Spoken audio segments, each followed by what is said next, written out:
Now, first of all, what is a parallelogram? A parallelogram has two pairs of parallel sides. So parallel lines, remember, never meet. So this top line and this bottom line, if we extended them out infinitely, they would never meet. Therefore, we can say that they are one pair of parallel lines. Now, the second pair come from these other two lines, which again, as we can see, will never cross over. Again, this is our second pair of parallel sides. So a shape that kind of looks like this, that has two pairs of parallel sides, will be classified as a parallelogram. Now, to work out the area of a parallelogram is easy. We just use another formula. So remember, for squares and rectangles, we times the two sides. For the area of a triangle, it is half the base, so half times base times the perpendicular height.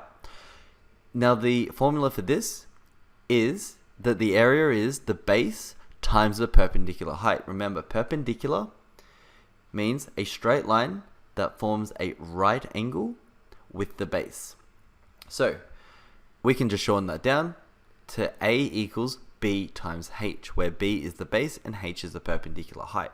Now we're going to use this formula, and I'm going to show you how to calculate the area of a parallelogram.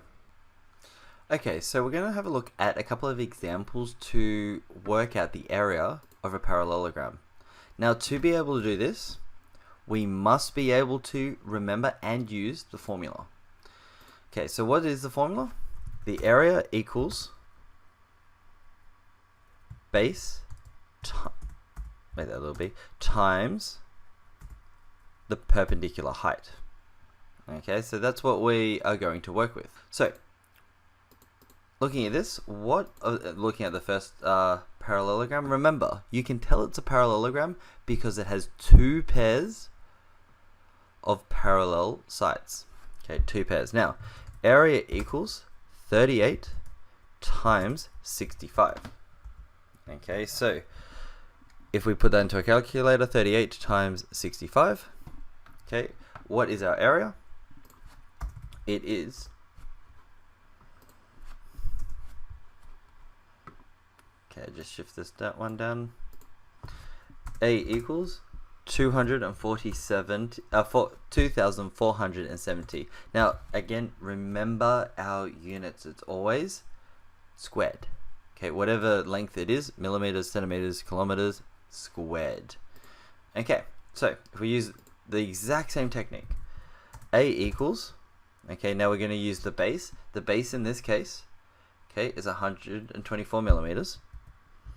We're going to times that by the perpendicular height. So going from here to there, I'm forming a right angle, okay, with the base.